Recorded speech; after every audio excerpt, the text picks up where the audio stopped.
नमस्कार, स्वागत है आप सभी का अभिराम क्लासेज के डिजिटल प्लेटफॉर्म पर। दोस्तों आज की इस क्लास में अपन पढ़ने वाले हैं इंट्रोड्यूसरी वेटनरी फार्मेकोलॉजी यानी परिचयात्मक पशु औषध विज्ञान। पशु औषध विज्ञान जो है दोस्तों, इसकी बहुत सारी ब्रांचेज होती है जिनके बारे में छोटा छोटा ज्ञान अपने को होना चाहिए। अपनी जो एग्जाम है पशुधन सहायक भर्ती परीक्षा, उसमें जो प्रश्न पूछे जाते हैं वो वहां से अपने सोल्व हो जाने चाहिए। तो दोस्तों आज की इस क्लास में अपन पढ़ने वाले हैं फार्मेकोलॉजी से रिलेटेड कुछ टॉपिक्स, कुछ पॉइंट्स जहां से अपने एग्जाम में क्वेश्चन पूछे जाते हैं। उसके अलावा दोस्तों अपन देखेंगे उपचार पर्ची क्या होती है, उसके कौन कौन से पार्ट होते हैं और वहां से अपने एग्जाम में कैसे क्वेश्चन आते हैं और उनको किस तरीके से अपन सही कर सकते हैं। तो दोस्तों आज की क्लास अपन शुरू करते हैं इंट्रोड्यूसरी वेटनरी फार्मेकोलॉजी। वेटनरी फार्मेकोलॉजी तो देखिए दोस्तों, इंट्रोड्यूसरी वेटनरी फार्मेकोलॉजी, इसमें सबसे पहले अपने को पता होना चाहिए कि फार्मेकोलॉजी जो वर्ड है इसका क्या मतलब होता है। तो यहाँ पे देखिए फार्मेकोलॉजी का क्या मतलब है दोस्तों, औषधि का अध्ययन मान लीजिए आप। ठीक है, इसमें क्या पढ़ेंगे अपन, औषधियों से संबंधित जो भी जानकारी है, जैसे उसका सोर्स हो सकता है, उसका स्रोत हो गया, वो औषधि कहाँ से प्राप्त होती है अपने को। ठीक है, उस पदार्थ के भौतिक गुण क्या है, फिजिकल प्रॉपर्टीज क्या क्या होती है। ठीक है, उसके रासायनिक गुण क्या क्या होते हैं। क्या पढ़ रहे हैं अपन, औषधि का अध्ययन कर रहे हैं। औषधि में क्या क्या पढ़ेंगे अपन कि उसका सोर्स क्या है, कहाँ से वो अपने को प्राप्त होती है, उसके भौतिक गुण क्या क्या होते हैं, रासायनिक गुण क्या क्या होते हैं, शरीर में जाने के बाद उसका अवशोषण किस तरीके से होता है। शरीर में जैसे औषधि पहुंचेगी तो उसका सबसे पहले क्या होगा, अवशोषण होगा, उसके बाद में क्या होगा, उसका वितरण होगा, उसके बाद में क्या होता है दोस्तों, उसका उपापचय होगा, और उसके बाद में जो बचा हुआ पार्ट है उसका उत्सर्जन हो जाता है। ठीक है, इनका भी अध्ययन करेंगे। उसके अलावा शरीर पर औषधि का क्या प्रभाव है, शरीर पर औषधि का प्रभाव, पॉजिटिव भी इफेक्ट्स होते हैं औषधि के और नेगेटिव इफेक्ट्स भी होते हैं। ठीक है, नेगेटिव इफेक्ट्स होते हैं उनको कहाँ पढ़ते हैं अपन, टॉक्सिकोलॉजी में, यानी हानिकारक प्रभावों का अध्ययन कहाँ किया जाता है, टॉक्सिकोलॉजी में। अभी अपन क्या बात कर रहे हैं, फार्मेकोलॉजी होती क्या है। तो फार्मेकोलॉजी में क्या क्या करेंगे दोस्तों, अपन औषधि के स्रोत का अध्ययन करेंगे, भौतिक गुणों का करेंगे, रासायनिक गुणों का करेंगे। उसके अलावा उसके शरीर पर क्या क्या प्रभाव होते हैं, जैसे ही अपन औषधि को लेते हैं कैसे उसका अवशोषण होता है, कैसे उसका वितरण होता है, कैसे उसका मेटाबॉलिज्म यानी उपापचय होता है और कैसे उसका उत्सर्जन होता है। इन सारी चीजों का अध्ययन किसमें किया जाता है दोस्तों, फार्मेकोलॉजी में। ठीक है, तो यहां से अपन ने फार्मेकोलॉजी की परिभाषा को समझने का प्रयास किया है। उसके बाद में देखिए दोस्तों कुछ और वर्ड्स आते हैं, जैसे मैंने ये लाइन लिखी है, औषधि का अवशोषण, वितरण, उपापचय एवं उत्सर्जन। इसको क्या बोल दूं मैं, absorption, distribution, metabolism and excretion, यानी एडीएमई। एडीएमई क्या बोल रहा हूं मैं, एब्जॉर्प्शन, डिस्ट्रीब्यूशन, मेटाबॉलिज्म, एक्सक्रीशन। इन सब का जो अध्ययन है वो किसके अंदर किया जाता है दोस्तों, फार्मेको काइनेटिक्स। ये एक वर्ड और आ गया अपने पास कि फार्मेकोकाइनेटिक्स क्या होती है। तो फार्मेकोकाइनेटिक्स क्या है दोस्तों, पशु औषध विज्ञान की वह शाखा है जिसमें औषधि के अवशोषण, वितरण, उपापचय एवं उत्सर्जन का अध्ययन किया जाता है। वो क्या कहलाती है, फार्मेकोकाइनेटिक्स कहलाती है। दूसरी ब्रांच अपन पढ़ेंगे दोस्तों एक फार्मेकोडायनेमिक्स। फार्मेकोडायनेमिक्स किसे बोल देंगे अपन, जैसे ही अपन ने औषधि ली है तो शरीर पर औषधि का क्या प्रभाव पड़ रहा है। ठीक है, शरीर पर औषधि का क्या प्रभाव है, effect of drug on the body, उसे क्या बोल देंगे अपन, फार्मेकोडायनेमिक्स बोलेंगे। ठीक है, तो ये दोनों वर्ड समझ में आ रहे हैं अपने यहाँ से। फार्मेकोकाइनेटिक्स क्या है, जैसे ही अपन ने औषधि ली, औषधि के साथ शरीर क्या क्या कर रहा है, अवशोषण कर रहा है, उत्सर्जन कर रहा है, उपापचय कर रहा है, तो उसका अध्ययन तो क्या कहलाएगा, फार्मेकोकाइनेटिक्स कहलाएगा। जबकि औषधि शरीर के साथ क्या कर रही है, औषधि शरीर को कैसे प्रभावित कर रही है, उसका अध्ययन क्या कहलाएगा, फार्मेकोडायनेमिक्स कहलाएगा। उसके अलावा दोस्तों और कुछ टर्म्स होती है जहां से अपने एग्जाम में क्वेश्चन पूछ लिया जाता है। एक क्वेश्चन आता है दोस्तों पोसोलॉजी, ये बहुत ही अच्छा क्वेश्चन है और ये कई बार एग्जाम में रिपीट होता है। पोसोलॉजी क्या है, ठीक है, तो पोसोलॉजी किसे कहते हैं दोस्तों, औषधि की जो खुराक है, जो डोज है, खुराक का मतलब क्या हो गया, डोज, डोज का मतलब क्या होता है, जो एक साथ दवा ली जाती है उसे क्या बोलते हैं, डोज बोलते हैं। एक बार में ली जाने वाली मात्रा क्या कहलाती है, डोज कहलाती है। तो देखिए दोस्तों, औषधि की जो खुराक है, औषधि की खुराक का अध्ययन क्या कहलाता है, पोसोलॉजी कहलाता है। ये भी अपने को ध्यान में रखना है, यहां से अपनी एग्जाम में क्वेश्चन पूछा जाता है कि पोसोलॉजी क्या होती है। तो औषधि की खुराक का अध्ययन क्या कहलाता है, पोसोलॉजी कहलाता है। इसके अलावा एक वर्ड आता है दोस्तों, फार्मेसी। ये भी पूछा जाता है कई बार कि फार्मेसी क्या है। यहाँ से क्वेश्चन कैसे आएगा एग्जाम में, अभी अपन देखने वाले हैं। तो देखिए फार्मेसी क्या है, फार्मेसी का मतलब क्या है, औषधियों का संग्रहण करना, ठीक है, उनकी खुराक बनाना यानी डोज बनाना, और उनका वितरण करना क्या कहलाता है, फार्मेसी कहलाता है। एक वर्ड आता है फार्मास्यूटिकल। फार्मास्यूटिकल अपन बोलते हैं ना, फार्मास्यूटिकल कंपनीज है। फार्मास्यूटिकल का मतलब क्या है, बड़े पैमाने पर, बड़े स्तर पर औषधियों का उत्पादन, औषधियों का वितरण करना क्या कहलाता है, फार्मास्यूटिकल्स कहलाता है। इसके अलावा एक वर्ड अपन पढ़ेंगे दोस्तों, टॉक्सिकोलॉजी। टॉक्सिकोलॉजी का क्या मतलब होता है, दवा का हानिकारक प्रभाव। कोई जहरीली दवा है, उसका शरीर पर क्या इफेक्ट होगा, उसका अध्ययन क्या कहलाता है, टॉक्सिकोलॉजी कहलाता है। ठीक है, या किसी पशु ने मान लीजिए कोई पॉइजन खा लिया तो उसके क्या क्या नेगेटिव इंपैक्ट्स बॉडी पर आएंगे, उनकी स्टडी क्या कहलाती है, टॉक्सिकोलॉजी कहलाती है। तो ये कुछ वर्ड्स हैं दोस्तों जहां से अपने एग्जाम में क्वेश्चन पूछे जाते हैं। क्वेश्चन किस तरीके से आता है वो देखते हैं अपन यहाँ पे। तो मेरा प्रश्न है दोस्तों, क्वेश्चन आएगा अपनी एग्जाम में, पोसोलॉजी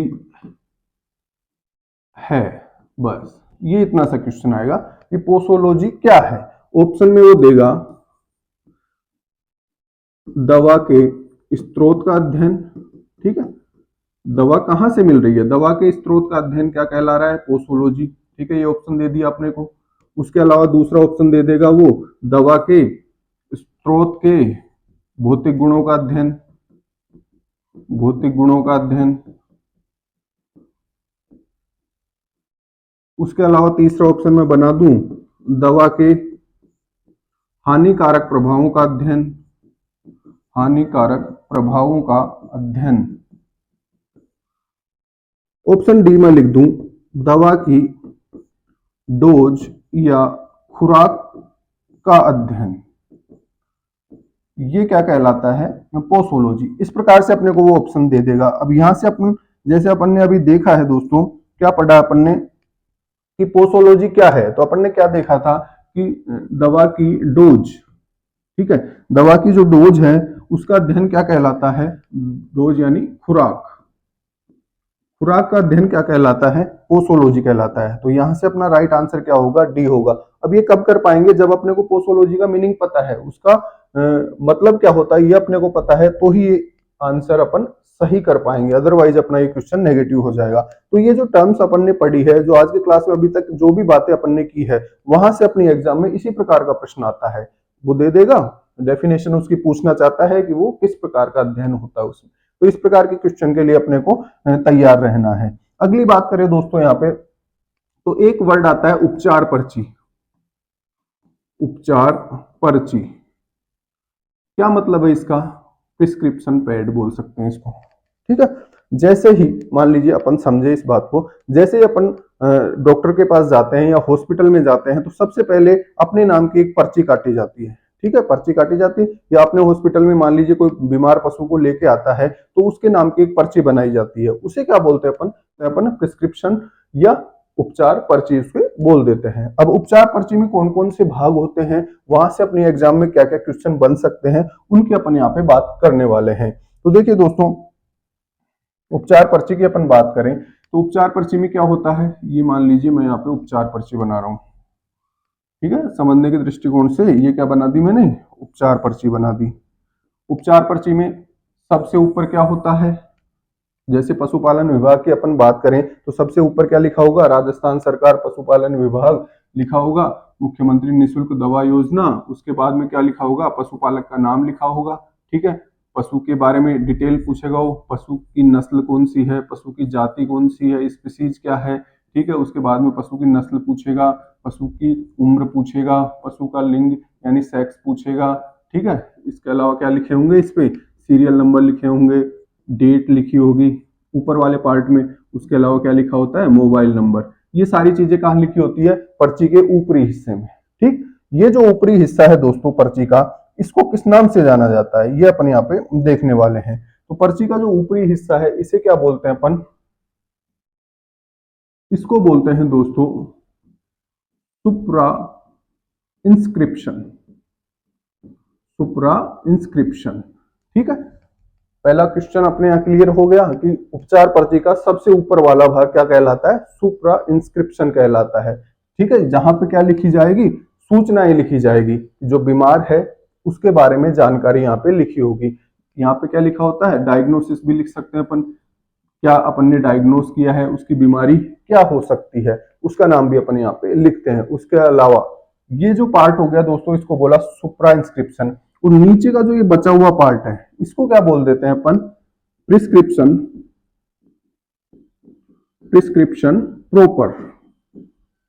तो यहाँ पे अपने समझ में आ रहा है कि उपचार पर्ची के कितने भाग होते हैं, दो होते हैं, एक होता है सुप्रा इंस्क्रिप्शन और एक होता है प्रिस्क्रिप्शन प्रॉपर। अब इस प्रिस्क्रिप्शन प्रॉपर में क्या क्या पार्ट होते हैं, क्या क्या लिखा जाता है, उसके बारे में अपन जानकारी लें। तो देखिए दोस्तों, इसमें सबसे ऊपर क्या लिखा होता है, यहाँ पे RX लिखा होता है, ठीक है।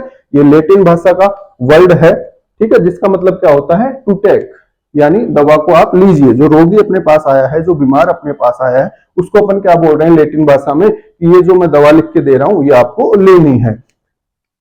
ये जो पार्ट होता है दोस्तों, इसका मतलब क्या बोला अपन ने, टू टेक यानी लेना, रिसीव करना है उसको।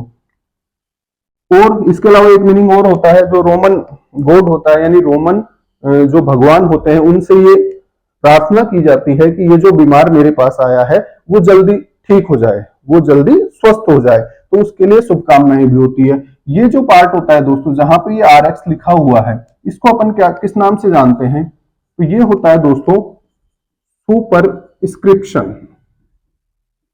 इसको क्या बोल दिया मैंने, सुपरस्क्रिप्शन बोल दिया। पहले अपन ने क्या पढ़ा, जो दवा पर्ची है, जो उपचार पर्ची है, उसके ऊपरी ऊपर हिस्से में जो सूचनाएं लिखी है उसको क्या बोला अपन ने, सुप्रा इंस्क्रिप्शन बोला है, ठीक है। और नीचे वाला पार्ट क्या कहलाता है, प्रिस्क्रिप्शन प्रॉपर कहलाता है। उसके अलावा प्रिस्क्रिप्शन प्रॉपर के जो पार्ट पढ़ रहे हैं अपन, उसमें सबसे पहले मैंने क्या लिखा है, RX लिखा है, उसे किस नाम से जानते हैं अपन, सुपरस्क्रिप्शन के नाम से जानते हैं। अब बात करें दोस्तों, इस पार्ट में अपन क्या लिखते हैं, यहाँ पे क्या लिखेंगे अपन, नंबर 1 लगा के, मान लीजिए मेरे पास जो भी बीमार आया है उसको बुखार है, ठीक है, तो उसके लिए मैं क्या दवा लिख दूंगा, ऐसे लिख दिया मैंने, इंजेक्शन मेलोक्सिकैम। क्या लिखा मैंने, इंजेक्शन मेलोक्सिकैम लगाना है, इसके 10 ml लगाना है। कैसे लगाना है, इंट्रामस्कुलर लगाना है, ठीक है। कितनी बार लगाना है, 1 डे लगाना है, ठीक है। OD या OID भी इसको बोलते हैं अपन, दिन में एक बार ये इंजेक्शन लगाना है। कितने दिन तक लगाना है, मान लीजिए मैंने लिख दिया into 2 days, ये पार्ट लिख दिया। उसके अलावा मैंने क्या किया, एक डीवर्मिंग का बोलस उसे दे दिया, तो क्या लिखा, बोलस फेनबेंडाजोल। बोलस क्या लिख दिया मैंने, फेनबेंडाजोल 3 ग्राम, ठीक है। OD लेना है, एक बार ही लेना है, और ये लेना कैसे है, पर ओस लेना है, यानी मुंह से लेना है। इंट्रामस्कुलर यानी ये इंजेक्शन लगेगा, जो कि कहां लगेगा, मांसपेशी में लगेगा। OD यानी एक बार ही लगाना है दिन में, और कितने दिन लगाना है, 2 दिन तक लगाना है। दूसरा मैंने लिखा बोलस फेनबेंडाजोल 3 ग्राम का 1 डे, यानी एक बार देना है, और कैसे देना है, मुंह से देना है। तीसरी दवा मान लीजिए मैंने लिख लिया जनरल डिएबिलिटीज के लिए पाउडर मिनरल मिक्सचर। पाउडर को कैसे लिखा जाता है उपचार पर्ची में, PULV, ठीक है, ये भी अपने को ध्यान में रखना है। यहां लिख दिया मैंने मिनरल मिक्सचर, कितना लिखा, 100 ग्राम देना है पर डे, ठीक है। या इसको मैं लिख सकता हूँ, OD भी लिख सकता हूँ, 1 डे, दिन में एक बार देना है। और कितने दिन देना है, परवोस देना है, मुंह से देना है, और ये देना है 20 दिन तक, ये लिख दिया मैंने, ठीक है। नीचे क्या कर दिए मेरे, साइन कर दिए, ठीक। इधर क्या होता है, पशुपालक के हस्ताक्षर, यहाँ पे पशुपालक के साइन होते हैं, और यहाँ पे जो उपचार पर्ची लिख रहा है डॉक्टर, उसके साइन होते हैं। तो अब दोस्तों इसको अपन समझते हैं, क्या क्या लिख दिया, कौन कौन सा पार्ट है, ये तो समझ में आ गया अपन ने को दवा कैसे लिखी, पर इसमें जो लिखा गया है उसको समझते हैं अपन कि उसको क्या बोला जाता है फार्मेकोलॉजी की भाषा में। तो इसको समझने की कोशिश करें अपन दोस्तों। तो यहाँ पे देखिए, सबसे पहला पार्ट क्या पढ़ा अपन ने, सुपरस्क्रिप्शन हो गया, जिसमें क्या लिखा हुआ है, RX लिखा हुआ है। इसके बाद में देखिए इस पार्ट को, अब देखिए दोस्तों, ये जो पार्ट है जहां पे मैंने दवा का नाम लिखा है, ठीक है, मेलोक्सिकैम लिखा है, बोलस फेनबेंडाजोल लिखा है, और पाउडर मिनरल मिक्सचर लिखा है, ये जो पार्ट है इसको देखिए क्या बोलते हैं, जहां पे दवा का नाम लिखा हुआ है, ये जो दवा का नाम और मात्रा लिखी हुई है, ये वाला पार्ट, इसको किस नाम से जानते हैं अपन? इंस्क्रिप्शन। यहाँ पे लिख रहा हूं मैं, इसको क्या बोलेंगे अपन? इंस्क्रिप्शन के नाम से जानेंगे, जिसमें क्या लिखा है? दवा का नाम लिखा है और दवा की मात्रा लिखी गई है। उसके अलावा देखिए दोस्तों, एक पार्ट ये बच रहा है अपना, इंजेक्शन है, बोलस है, पाउडर है, यानी दवा किस रूप में देनी है। ठीक है, दवा को बीमार को या रोगी को किस रूप में देनी है? इंजेक्शन के रूप में देनी है, बोलस के रूप में देनी है, लोशन के रूप में देनी है, चटनी के रूप में देनी है, ऑइंटमेंट के रूप में देनी है, केसरी के रूप में देनी है, डच के रूप में देनी है। ये सारी जो बातें हैं दोस्तों, या उसको सस्पेंशन के रूप में देनी है, ये जो चीजें हैं इसको समझते हैं अपन। ये जो चीजें लिखी गई है, ये वाली जहां पे इंजेक्शन, बोलस, पाउडर ये लिखा गया है, इस पार्ट को किस नाम से जाना जाता है दोस्तों? तो ये होता है सबस्क्रिप्शन। इसको क्या बोलते हैं? सबस्क्रिप्शन। समझ में आ रही है चीजें? सबसे पहले क्या किया अपन ने, जो दवा है और दवा की मात्रा है उसको किस नाम से जाना है? इंस्क्रिप्शन के नाम से जाना है। ठीक है, और दवा को किस रूप में देना है, यानी इंजेक्शन, बोलस या पाउडर किस फॉर्म में उस दवा को दिया जाना है, उसको क्या बोलते हैं अपन? सबस्क्रिप्शन बोलते हैं। इसके अलावा कौन सा पार्ट बच गया दोस्तों? ये वाला पार्ट, जिसमें क्या लिखा है कि दवा को किस तरीके से देना है। रूट ऑफ ड्रग एडमिनिस्ट्रेशन है, जिसमें दवा को किस रूट से देना है ये लिखा हुआ है। ठीक है, इंट्रामस्कुलर लिखा हुआ है, यहाँ पे ओरल लिखा हुआ है, यहाँ पे ओरल लिखा हुआ है। ठीक, उसके अलावा क्या लिखा हुआ है इसमें कि दवा को कितनी बार देना है, 1 a डे देना है, 1 a डे देना है, 1 a डे देना है, कितने दिन तक देना है, 2 दिन तक देना है, 1 बार देना है, 20 दिन तक देना है। तो ये जो पार्ट दिखाई दे रहा है दोस्तों अपने को, ये वाला, इसको किस नाम से जाना जाता है? इसको बोला जाता है दोस्तों सिग्नेचर। इसको किस नाम से जानेंगे अपन? सिग्नेचर। तो ये उपचार पर्ची के विभिन्न भाग हो गए। कौन कौन से भाग हो गए? यहाँ पे देखिए, उपचार पर्ची के 2 भाग किए। सबसे पहले अपन ने ऊपर वाला पार्ट क्या कहलाता है? सुप्रा इंस्क्रिप्शन, जिसमें क्या होता है? रोगी की डिटेल लिखी होती है। ठीक है, और बीमारी का नाम भी अपन लिखते हैं डायग्नोस करके। उसके अलावा नीचे वाला पार्ट जो होता है उसको प्रिस्क्रिप्शन प्रॉपर के नाम से जानते हैं अपन। ठीक, अब प्रिस्क्रिप्शन प्रॉपर में क्या लिखा जाता है? सबसे ऊपर आरएक्स लिखा होता है, उसके बाद में दवा लिखी होती है, दवा को किस रूप में देना है, दवा का नाम होता है, दवा की मात्रा होती है, दवा को किस रूट से देना है। ठीक है, दवा देने का जो मार्ग है वो क्या होता है, दवा कितनी बार देनी है, ये लिखा जाता है। तो ये जो सारी चीजें उनको अलग अलग पार्ट में अपन ने डिवाइड किया है। आरएक्स है वो सुपरस्क्रिप्शन में आता है।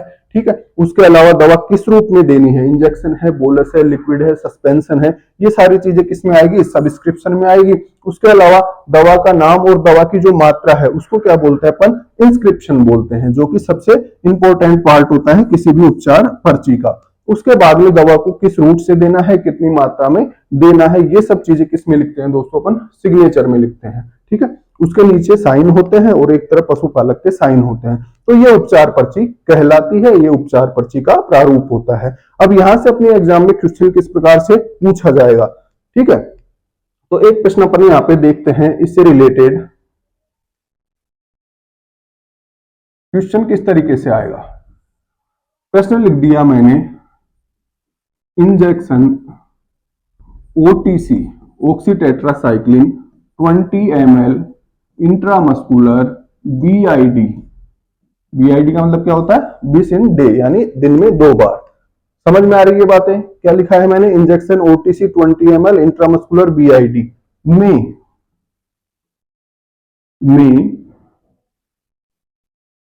इंस्क्रिप्शन का पार्ट है, इंस्क्रिप्शन है, ऐसे लिख दिया। मान लीजिए क्वेश्चन क्या बना दिया मैंने, injection OTC 20 ml intramuscular BID में इंस्क्रिप्शन क्या है। ऑप्शन दे दिए साहब। ऑप्शन में मैंने दे दिया INJ इंजेक्शन, बी दे दिया मैंने ओटीसी 20 ml, सी दे दिया मैंने इंट्रामस्कुलर, और डी मैंने दे दिया बीआईडी। बहुत अच्छा प्रश्न बन गया एग्जाम के दृष्टिकोण से। ठीक है, और गलत होने के लिए भी ये पर्याप्त है। अगर एग्जाम में इस प्रकार का प्रश्न आता है और उपचार पर्ची अच्छे से नहीं पढ़ी हुई, ठीक है, केवल पढ़ी हुई नहीं होनी चाहिए, अच्छे से पढ़ी हुई नहीं है, तो ये क्वेश्चन गलत होने के लिए पर्याप्त है। यहाँ पे सही आंसर क्या होगा दोस्तों? अभी अपन ने देखा है कि उपचार पर्ची में जो लिखते हैं अपन, जैसे इसकी बात कर रहे हैं अपन, इंजेक्शन ओटीसी 20 ml, तो ये इंजेक्शन क्या बता रहा है अपने को? सबस्क्रिप्शन है।